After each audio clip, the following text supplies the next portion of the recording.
despite their differences, and they have a lot of them, President Biden and Donald Trump, at the very moment as we speak right now, less than a week before New Hampshire, they have the same goal.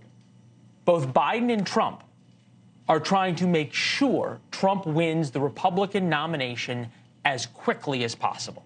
Democrats strongly believe their best bet at winning in November is against Trump. And as for President Trump, he spoke this afternoon about Democrats, well, what they're going to do when it comes to Nikki Haley. In New Hampshire, they allow Democrats to vote for whatever reason in the Republican primary, and they also let independents vote in the Republican primary. President Biden benefits from a rematch with Trump. It will energize Biden's base. It may be the only thing that energizes Joe Biden's base. In the same way, Trump wants to declare himself the nominee so he can point to efforts to keep him off the ballot to energize Trump's base. Democrats know the playbook for this especially well, and they know it in New Hampshire. Back during the 2022 Republican Senate primary, Democratic groups spent $3.2 million to run ads in New Hampshire attacking the more moderate candidate.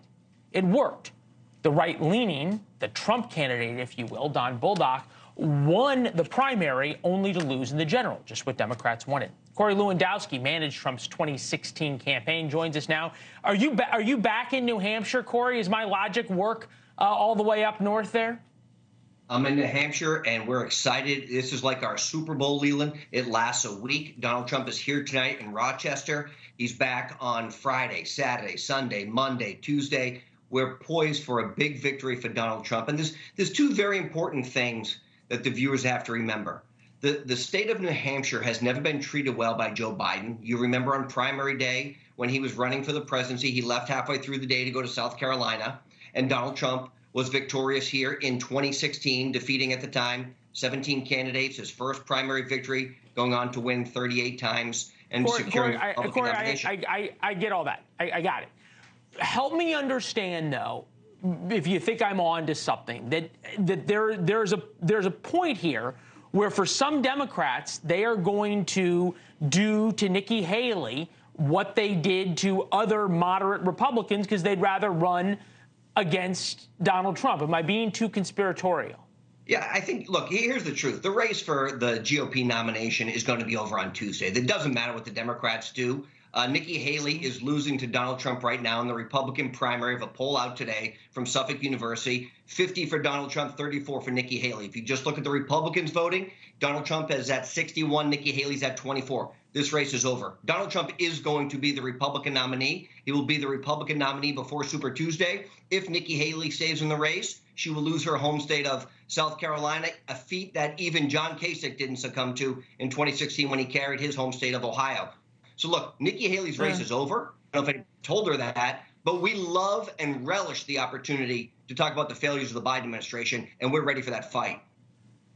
All right. You and I, we will respectfully disagree whether it's over, but your point's well taken in terms of the new polling that's out. Something interesting, I think, is happening, which is that Democrats and Democratic sort of thinking and leaning folks are starting to reconcile or realize there's a chance that Donald Trump is going to be president again. This from Jamie Dimon, the most influential man in finance right now, CEO of JP Morgan Chase, at Davos, where all the important people gather in Switzerland to tell us how to live. Take a listen. He was kind of right about NATO, kind of right about immigration. Mm-hmm. He grew the economy quite well. China virus. Tax reform worked. Yeah. He was right about some of China. I don't like what he did. No, I said China virus. Yeah, I understand. He may have been right. And I don't like how he said things about Mexico. I don't like, but he wasn't wrong about some of these critical issues.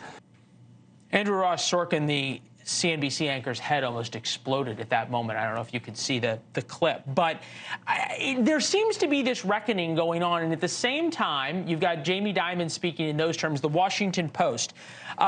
Trump carries farm country, but can he win the Chick-fil-A vote? Huge margins among sparse populations give Trump an appearance of invulnerability. But the closer the race drew to a population center, speaking about Iowa, the weaker he appeared. The question the GOP ought to be asking, can Trump win where it counts? And yet, sort of the look down the nose, oh, those people who eat Chick-fil-A. Are we starting to see echoes of 2016 yet?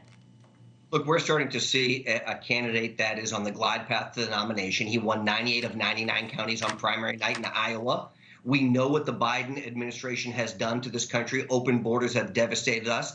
And it doesn't matter, Leland, if you're in New Hampshire or you're in Iowa or you're anywhere else. The number one issue when you poll it is what's most important to you is the issue of immigration. And whether you like Donald Trump's rhetoric or you don't, you felt safer when he was in the White House and you believed he was going to secure our border and build a wall. That is the number one issue. It's not anything else. And Jamie Dimon is right about one thing. Donald Trump had a bustling economy before the coronavirus brought it to a screeching halt. The American people remember it, and it wasn't that long ago where we had cheap gas prices, we had insurance that we could afford, and people could heat their homes and not have to make a decision about how they get to work every day. Those days are over. We're no longer feared by our enemies, and we're no longer respected by our allies. The American people are ready for Donald Trump, and we're ready for Joe Biden because we see every day just how frail he really is. Thanks for watching. Go to joinnn.com to find NewsNation on your television provider. And don't forget to click the red subscribe button below to get more of NewsNation's fact-driven, unbiased coverage.